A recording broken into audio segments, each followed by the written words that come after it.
Bien, y vamos entonces ahora al tema.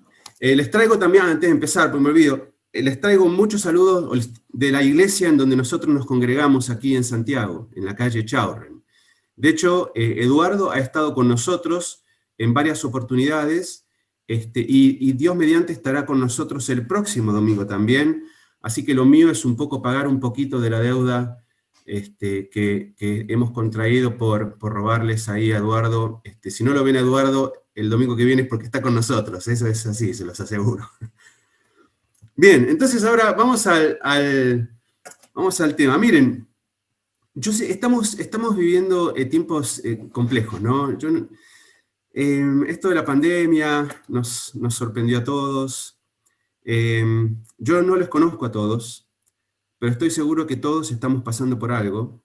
Esto no nos es transparente. Y más allá de aquellas cosas por las que podamos estar pasando, también son tiempos en los cuales a veces nos hacemos muchas preguntas, preguntas para las cuales no tenemos respuesta. ¿Por qué pasa esto? ¿Por qué me pasa a mí? ¿Cuánto va a durar? ¿Qué va a pasar mañana? Eh, a medida que vamos viviendo, nos vamos dando cuenta que muchas veces tenemos más preguntas que respuestas. Y el hecho de tener preguntas y no tener respuestas a veces nos hace poner inquietos, nos hace poner preocupados, nos hace poner temerosos. Bueno, yo en esta mañana eh, no quiero traspasar preocupaciones ni temores, sino que al contrario, yo quisiera compartir palabras de ánimo. Y por eso vamos a ir a la Biblia, a Juan capítulo 14, y vamos a encontrar allí palabras de ánimo para todos. Que aun cuando no tengamos todas las respuestas, y ciertamente no las tenemos, y tengamos muchas preguntas, sí podemos cobrar ánimo en la Biblia, en tantos pasajes, y en este en particular. Es un pasaje muy conocido, hermanos. Seguramente muchos de los que estamos aquí lo podremos recitar de memoria. Y dice así, vamos a leer Juan 14, a partir del versículo número 1. Dice así, está hablando el Señor Jesús, y dice: no se turbe vuestro corazón, creéis en Dios, creed también en mí. En la casa de mi Padre muchas moradas hay. Si así no fuera, yo os lo hubiera dicho. Voy pues a preparar lugar para vosotros. Y si me fuere, y os prepararé lugar, vendré otra vez, y os tomaré a mí mismo para que donde yo estoy, vosotros también estéis. Y sabéis a dónde voy, y sabéis el camino. Le dijo Tomás: Señor, no sabemos a dónde vas. ¿Cómo pues podemos saber el camino? Jesús le dijo: yo soy el camino, y la verdad, y la vida. Nadie viene al Padre sino por mí. Hasta aquí en la lectura de la Biblia. Vamos después a citar otros pasajes, pero ustedes saben el contexto en el cual el Señor Jesús dijo esto. El Señor Jesús está a horas de ser entregado, de ser martirizado. Está en este momento tan íntimo con los discípulos en aquel aposento antes de la Pascua y celebrando la Pascua. Y tiene con ellos este momento íntimo, el cual él desea tanto y que conmueve su corazón. Leemos en otro de los evangelios el cuánto había deseado comer esta Pascua en particular con ellos. Y entre el capítulo 13 y el capítulo 17 vamos a tener todo lo que el Señor compartió con aquellos discípulos en ese aposento alto. A veces nos hubiera gustado, ¿no es cierto?, que Lucas pudiera escribir todo lo que el Señor le dijo a los discípulos de Maús, cuando estaban como tristes, ¿no? Y el Señor dice que se acerca y comenzando desde Moisés y pasando por todos los profetas les relataba lo que las escrituras decían de él. Y uno dice: pucha, ¿cómo me hubiera gustado que quedara registrado ese discurso del Señor? Bueno, ese no está, pero está este del aposento alto. Y el Señor va a tener muchas palabras para sus discípulos, para esto a los cuales amaba y los amaba hasta el fin, como dice Juan capítulo 13. Y el Señor sabe por lo que estos discípulos van a pasar. Él sabe que cuando el Señor sea crucificado, en horas más, los discípulos iban a estar desconcertados, tristes, preocupados, sin norte. desilusionados, confundidos, iban a estar sin saber qué hacer. El Señor sabe por lo que van a pasar cada uno de ellos. Y anticipando lo que estos discípulos van a pasar, el Señor les va a dejar recursos. Y les va a dejar todo este discurso del aposento alto que nos llega hasta nosotros también. Podemos leerlo todo y hay mucho para ver acá. Y yo solamente quisiera concentrarme en estos primeros 6 versículos del capítulo 14. Y de estos sacar 3 cosas que el Señor les va a decir a sus discípulos, para anticiparles o para darles confianza, ánimo, para los momentos que van a venir. El Señor Jesús básicamente les va a decir a ellos, confía en mi persona, confía en mi palabra, confía en mi plan. 3 cosas que el Señor les dice a los discípulos en estos versículos de Juan, y que nos llegan a nosotros también. Y es lo que vamos a estar considerando y pensando en esta mañana, ¿no es cierto?, en este tiempo que tenemos. Primero le voy a decir entonces, confía en mi persona. Dice allí Juan capítulo 14, Jesús hablando, no se turbe vuestro corazón, ¿creéis en Dios? Creed también en mí. Les dice, confía en mi persona. Ustedes saben que en estos días los chicos de la iglesia nuestra participaron de unas Olimpiadas Bíblicas que organizó una iglesia en Colombia. Terminaron ayer y salieron décimos, no les fue tan bien, ¿no es cierto? Y estas Olimpiadas tenían que ver con preguntas y respuestas de la Biblia, todo por Zoom.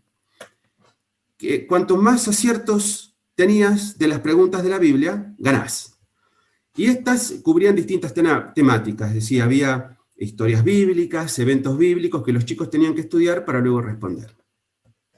Nosotros, por supuesto, incentivamos esto porque sabemos de todo lo bueno que es conocer la Biblia. Ahora, de todas las preguntas que puedas responder sobre la Biblia, la pregunta más importante, sin duda, es esta. ¿Quién es Jesús? ¿Quién es Jesús? Podemos conocer muchas historias de la Biblia. Y los chicos habían leído las historias del Antiguo Testamento, del Nuevo Testamento, habían leído episodios para responder, pero miren, y podemos saber mucho de la Biblia, pero la pregunta más importante que tenemos que poder responder es, ¿quién es Jesús? Todo acerca de tu vida, acerca de la eternidad, acerca del cristianismo, todo cuelga y ancla en esta pregunta, ¿quién es Jesús? La Biblia refiere que esta era la pregunta que se hacían todas aquellas personas que les llegaban a conocer. En Mateo capítulo 21, en el relato de la entrada triunfal de Jerusalén, dice que cuando entró en la ciudad de Jerusalén, toda la ciudad se conmovió, diciendo, ¿quién es este? En Lucas capítulo 5, cuando se nos relata la curación del paralítico que fue bajado del techo por los amigos, dice que Jesús, al ver la fe de ellos, le dijo al paralítico, tus pecados te son perdonados. Y el versículo 21 dice que entonces los escribas y los fariseos comenzaron a cavilar diciendo, ¿quién es este?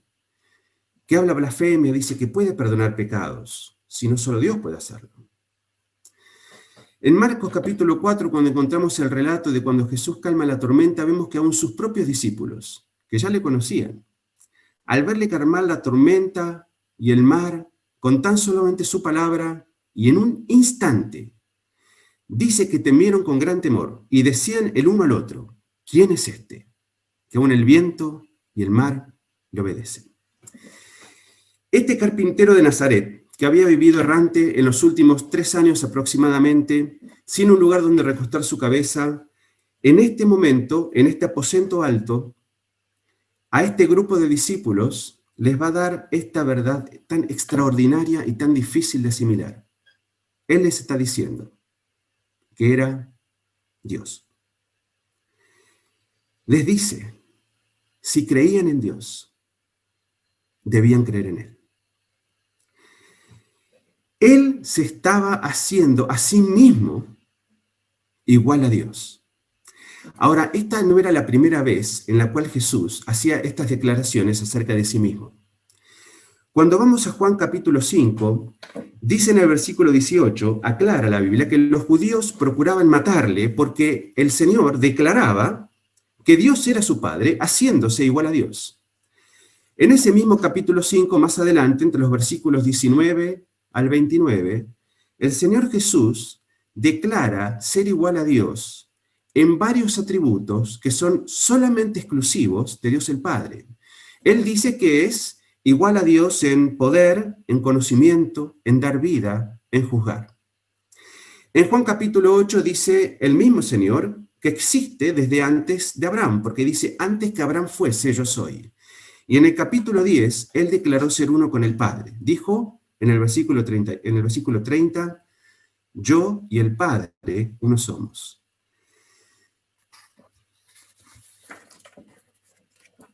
Por esto, porque el Señor declaraba ser igual a Dios y declaraba ser Dios mismo. Dice la Biblia que los judíos procuraban matarle.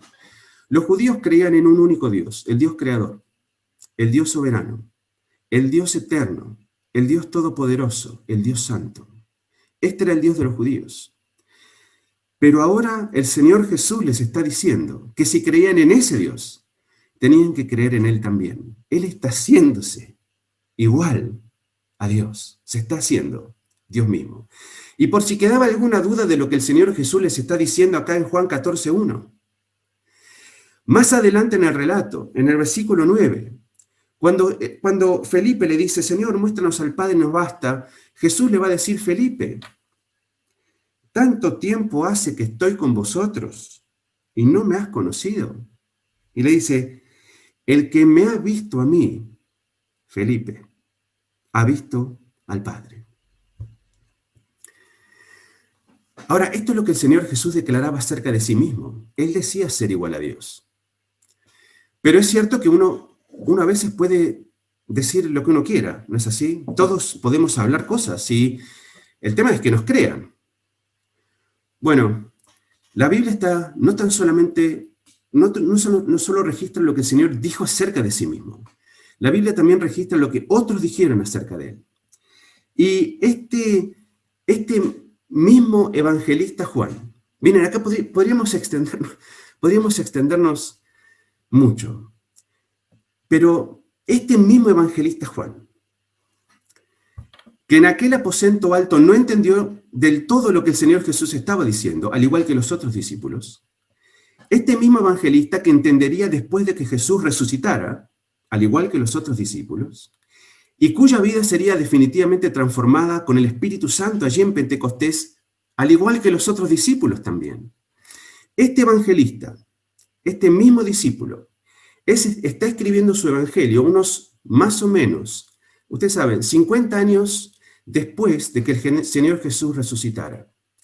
Hace 50 años que se viene predicando el evangelio de Jesucristo. Se viene predicando una tumba vacía y un Mesías resucitado. Este es el último discípulo vivo al momento de escribir. Pedro ya fue asesinado junto con otros discípulos, con el resto. El apóstol Pablo también fue muerto a manos de Nerón.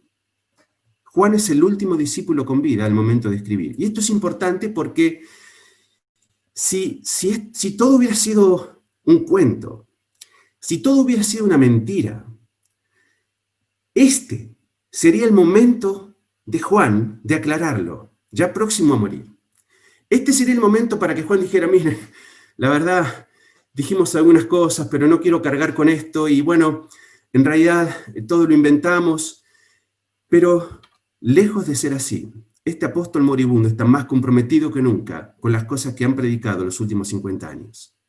Y él abre su propio evangelio, allí en el primer capítulo, con estas declaraciones tan impactantes. Dice, en el principio era el verbo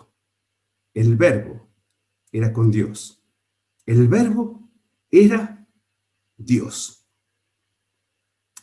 Y más adelante, en el versículo 14 dice, aquel verbo fue hecho carne, vimos su gloria, gloria como del unigénito del Padre, lleno de gracia, lleno de verdad. Juan dice, yo lo vi y doy testimonio.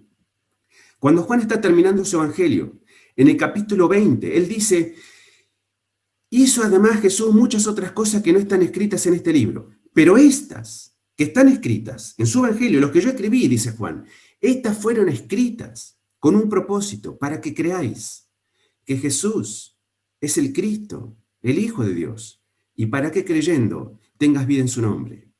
Y terminando su evangelio, allá en el capítulo 21, dice que este es hablando de sí, dice, este es el discípulo que da testimonio de estas cosas, y luego pasa a hablar en idioma legal y dice, y sabemos que su testimonio es verdadero. Es decir, Juan está diciendo que él no escribió todas las cosas que él vio hacer a Jesús, pero dice que estas que están escritas son suficientes para que creas que Jesús es el Verbo preexistente, Dios mismo, encarnado en un momento, que vino para traernos vida. Hay mucha gente que es atea. Hay mucha gente que es otra, que es enemiga del cristianismo. No sé si. Hay otros que son indiferentes, no les preocupa, no les interesa. Hay otros que son escépticos, dudan, critican, cuestionan. Quizás alguno de los que estamos acá en esta reunión sea así y pienses de esta manera. Si es así, yo quiero decirte que para acercarte a la Biblia, tienes que acercarte entendiendo que el Señor Jesús es Dios. La Biblia pierde todo significado si no fuera por esta verdad. Y solo mencionar una cosita más. El hecho, y no me quiero extender más, el hecho de que el Señor Jesús sea Dios, entre todas las implicancias que esto tiene, una de las mayores implicancias es que nos muestra, nos revela el amor de Dios para con cada uno. Dice Pablo, escribiéndole a los romanos en el capítulo 5, le dice, Dios nos muestra su amor en que siendo aún pecadores, Cristo murió por nosotros. El Dios eterno de la gloria, aquel al cual los cielos de los cielos no le pueden contener, tomó nuestra forma y murió por nosotros. Dios nos mostró su amor en la persona del Señor Jesús. Por más increíble que esto te parezca, por más difícil de creer que esto pueda ser, toda la Escritura va a apuntar a la persona central del Señor Jesucristo. Nos va a revelar que Él es Dios mismo en la persona del Hijo, participando de carne y sangre para liberarnos de la muerte y del temor a ella. Nos va a permitir ver algo de su gloria, algo de su exaltación, algo de su poder. Y Él nos va a revelar al Padre, porque como Él mismo dijo, yo y el Padre, uno somos. Yo no sé si todos en este Zoom, en estas pantallitas, yo no sé si todos somos del Señor. Si hay alguno que no es del Señor, si todavía no has entendido quién es Jesús, yo quiero dejarte con una reflexión que hizo C.S. Lewis. Es un ex ateo, creyente del siglo pasado. Él nos confronta con una decisión que tenemos que tomar. ¿No sos creyente? Fíjate lo que dice C.S. Lewis. Él dijo que respecto de Jesucristo tenemos que tomar una decisión. O bien él era un lunático, es decir, creía que era Dios, pero no era Dios. O bien él era un mentiroso. Él sabía que no era Dios, pero decía serlo. O en tercer lugar, él era quien dijo ser. Él era Dios. No hay otra alternativa. No hay una cuarta opción. Y tienes que tomar una decisión de quién es Jesús para ti. Porque si es Dios, tienes que creer que Él te hizo y que quiere darte una eternidad junto a Él. Ahora, ¿para quiénes somos del Señor? Y ya hemos entendido que el Señor Jesús es aquel verbo. Les quiero dejar una frase de un escritor que se llama A.J. Gordon, que escribió, entre otras cosas, un librito muy chiquito que se llama En Cristo. Probablemente lo hayan leído algunos de ustedes. Y dice este hermano, dice, el hecho que el Dios eterno, en la persona del Hijo, se haya hecho carne siendo Dios al mismo tiempo, es apenas más incomprensible que el hecho que nosotros, siendo humanos, podamos participar de la naturaleza divina. Lo primero que el Señor Jesús le va a decir a sus discípulos en aquel aposento, para animarlos, para fortalecerlos, es: confía en mi persona. ¿Creéis en Dios? Creed también en mí. Lo segundo que les va a decir el Señor es: confía en mi palabra. Confía en mi palabra. Les dice: en la casa de mi Padre hay muchas moradas. Y dice: si así no fuera, yo os lo hubiera dicho. Confía en mi palabra. Si así no fuera, yo te lo hubiera dicho. Confía en mi palabra. Confía en mi palabra. El Señor Jesús había dicho en Mateo capítulo 24, el cielo y la tierra pasarán, pero mis palabras no pasarán. Si Él no hubiera sido Dios, esto la verdad no tendría mucho sentido. Pero siendo Dios, tiene una perspectiva muy distinta. Todo lo que el Señor dijo es permanente, todo. Sirve ahora y sirve en la eternidad. Todo lo que encontramos en la Biblia ha sido inspirado, soplado por Dios. Quiere decir que es de carácter eterno, como Dios mismo. En la Biblia hay unas 3.565 promesas. Esto lo encontré en Google. Puede ser que alguno piense que hay más o menos, pero igual vamos a coincidir en que son muchas. Algunas están hechas a personas específicas y en ocasiones específicas. No podemos tomarlas para nosotros. Hay otras que son condicionales, son nuestras, en la medida que nosotros cumplamos con cierto condicionamiento que Dios pone. Pero hay muchas otras que son de cumplimiento asegurado para nosotros, para vos, para mí, hoy y mañana también. Y dice 2 Corintios capítulo 1, versículo 20, que todas las promesas de Dios son en Él, sí, y en Él, amén, por medio de nosotros, para la gloria de Dios. Todas, todas. En ellas tenemos la seguridad de nuestra salvación eterna, gracias a Dios que Él ha prometido salvación a aquellos que han depositado en Él su confianza. No depende de nosotros, depende de Él, depende del que prometió, que es fiel. Y en ellas también tenemos provisión para nuestra vida acá. Y mirá, la palabra de Dios ha sido, durante tanto tiempo y tantos siglos, refugio, consuelo, ánimo, estímulo para tantos hermanos nuestros que han pasado por situaciones tanto peor de la que nosotros podamos llegar a pasar. Nadie puede juzgar la gravedad de aquellas cosas por las que estamos pasando. Nadie. Nadie puede decir que tu tema es poco comparado con el tema de este otro hermano que está pasando por algo peor. Nadie.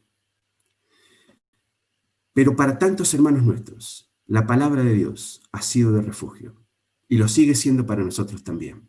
Solemos cantar ese himno precioso 433. Todas las promesas del Señor Jesús son apoyo poderoso de mi fe.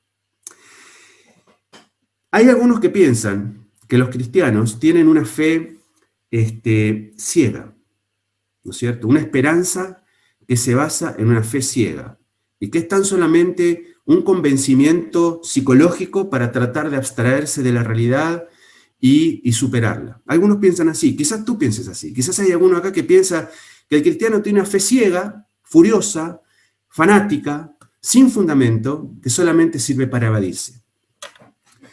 Si piensas de esta manera, déjame decirte que no hay nada más lejos de la verdad.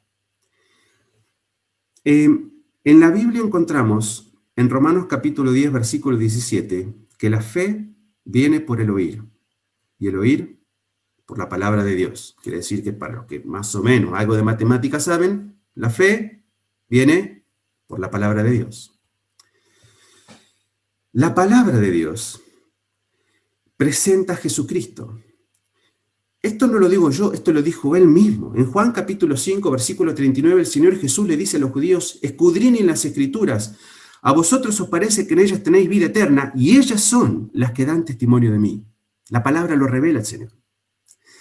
Y en Hebreos capítulo 12, el escritor nos muestra y nos deja ahí, en el versículo 2, que dice que Jesucristo es el autor y el consumador de la fe.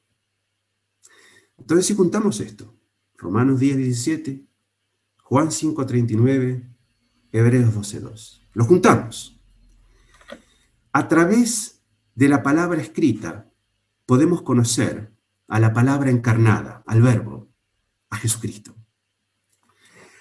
A través de conocer la palabra encarnada, nuestra fe se hace más fuerte porque conocemos a aquel que es el autor y el consumador de esa fe. Y a través de hacer nuestra fe más fuerte, todas las promesas que están en esta palabra cobran sentido y cobran valor para tu propia vida.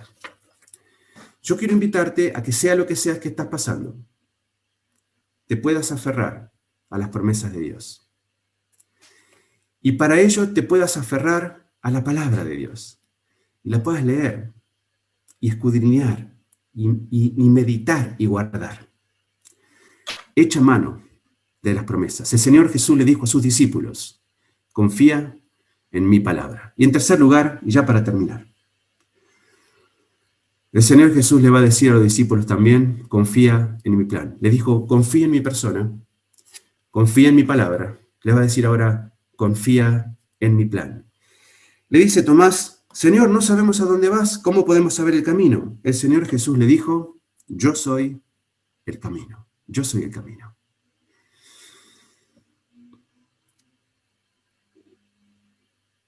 El Señor Jesús está declarando acá que Él es el camino al Padre, el único. Lo vemos en otros pasajes de la Escritura también. No hay otro camino al Padre, Él es, tan solo.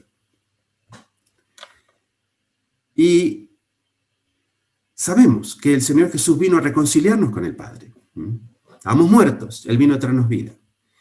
Y la única manera de llegar al Padre es a través de Él. Él es el camino, no hay otro camino. Él es el plan de Dios.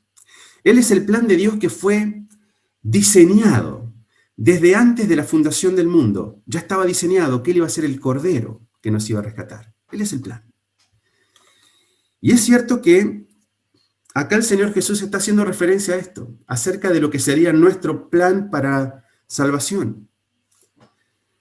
Pero más allá de que el Señor Jesús está hablando de que Él es el camino al Padre, es igualmente cierto que así como Dios tiene un plan para nuestra salvación, Él tiene también un plan para nuestra vida una vez salvos. Dice en Romanos capítulo 6, versículo 4, dice, porque somos sepultados juntamente con Él para muerte por el bautismo, a fin de que como Cristo resucitó de los muertos por la gloria del Padre, ahí subrayen, así también nosotros andemos en novedad de vida. Colosenses capítulo 3 dice, si hemos resucitado con Cristo, tenemos que poner la mirada en las cosas de arriba, donde está Cristo sentado en la diestra de Dios. Y no habla de cuando estemos en el cielo, habla de cuando estemos acá, porque va a hablar luego de todos los versículos siguientes de cómo nuestra vida tiene que transformarse de lo que era a lo que Dios quiere que sea. En Efesios capítulo 2, después de hablar de nuestra salvación por gracia, va a decir en el versículo 10, somos hechura suya, creados en Cristo Jesús, para, subrayen, buenas obras, las cuales Dios preparó de antemano para que andemos en ellas. Y solamente un texto más por citar, Romanos capítulo 12, nos invita a comprobar cuál sea la buena voluntad de Dios para nuestras vidas, agradable y perfecta. Dios tiene un plan para nuestras vidas, que no se limitó tan solamente a salvarnos, tiene un plan para que andemos en Él, en nuestra vida cotidiana mientras estamos acá y después de haber sido salvos. Ahora, a veces cuesta confiar en que el plan de Dios para mi vida es el mejor plan. A veces estamos tentados a pensar que somos capaces de diseñar mejores planes. O a veces nos permitimos dudar si lo que Dios quiere para mi vida es lo mejor. A veces en la Biblia encontramos cosas que están tan claramente escritas, pero que igual decidimos desobedecer o decidimos ir en contra. pensando que buscar fuera de lo que Dios quiere para nuestras vidas va a ser lo mejor para nosotros. Y esto no es así. No nos engañemos. El plan de Dios para nuestra vida es la mejor opción, siempre. Puede ser que no nos parezca, puede ser que nos cause dudas. Esto está bien. Esto seguramente ha sido así. Podríamos preguntarle a Josué y a sus generales, ¿qué les parecía el plan de Dios para tomar Jericó dando vueltas y gritando? Podemos preguntarle a Gedeón, ¿qué le parecía el plan de Dios de ir a vencer a Madián con antorchas y con bocinas en lugar de con espadas? Podemos preguntarle a Naamán, ¿qué le parecía el plan de Dios de curarse la lepra bañándose en un río medio turbio? Y podemos así preguntarle a muchas personas de la Biblia qué les parecía el plan de Dios. Y seguramente cada uno podría haber pensado en planes mejores, pero el plan de Dios es el mejor. Él tiene un propósito. Él sabe lo que va a ser mañana y pasado. Él tiene lo mejor para nuestras vidas porque nos ama. Dice, ¿qué padre de vosotros? Si su hijo le pide pan, le va a dar una piedra o un pescado y le va a dar una serpiente. ¿Cómo Dios no nos va a dar mejores cosas? ¿Por qué el plan de Dios para la vida sería malo? Ahora, a veces nosotros podemos encontrarnos con que confiamos en la persona del Señor. También podemos confiar en la palabra del Señor, pero nos resistimos a confiar en su plan. Si esto es así, entonces no es muy coherente. No estamos siendo coherentes nosotros mismos. Quizás tenemos que volver al punto 1. Confía en su persona. Porque si confiamos en su persona, confiamos en su palabra, no podríamos, de ninguna manera, no confiar en su plan. El mismo Señor que siendo Dios se hizo hombre, el mismo Señor que nos dejó preciosas y grandísimas promesas para las cuales nos podamos aferrar, es el mismo que quiere mostrarnos su voluntad para que andemos en ellas. Como Él les dijo a sus discípulos, confía en mi plan. Termino. Yo no sé lo que puedas estar pasando, no lo sé. No sé las preguntas que te puedas estar haciendo, tampoco lo sé. No sé si la estás pasando bien, la estás pasando mal, si estás inquieto, estás con miedo, estás preocupado por el COVID o por otras cosas, no sé. Pero sea lo que sea por lo que estés pasando, cobra ánimo. Confía en la persona de Dios, en la persona del Señor. Él es Dios, Él es Dios. Confía en la palabra del Señor. Todas sus promesas son en Él sí y en Él amén. Y confía también en el plan del Señor. Su voluntad para tu vida es buena, es agradable y es perfecta. Que el Señor nos bendiga, que el Señor les bendiga, hermanos queridos, que el Señor bendiga su palabra.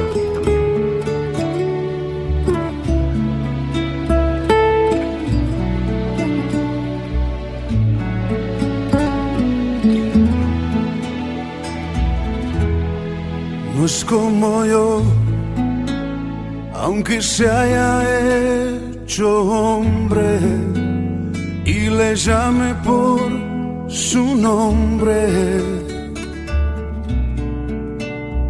No es como yo,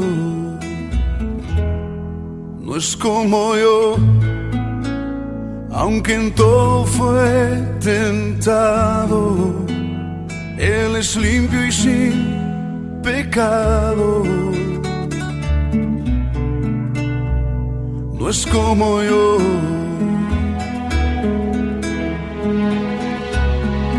la pureza y santidad son su color de piel.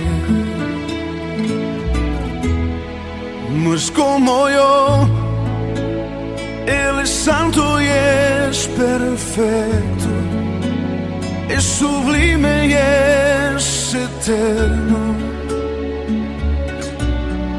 No hay comparación. No es como yo, Él trasciende lo que existe, y de majestad se viste.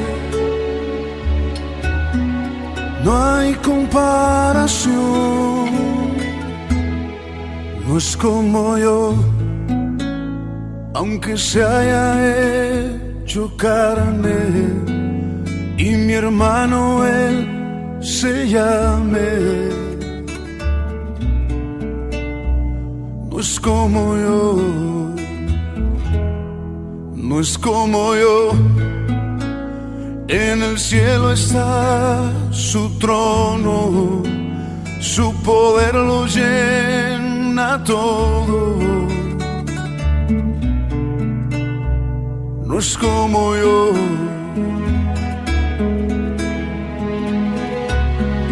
La creación toda rodilla doblará a sus pies. No es como yo, Él es santo y es perfecto, es sublime y es eterno. No hay comparación. No es como yo, Él trasciende lo que existe y de majestad se viste. No hay comparación.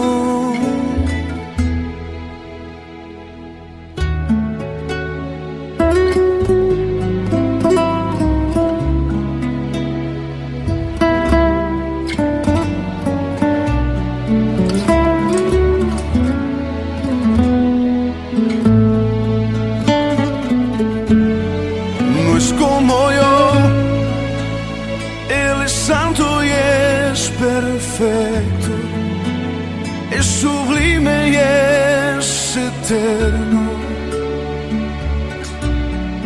No hay comparación. No es como yo, Él trasciende lo que existe y de majestad se viste. No hay comparación.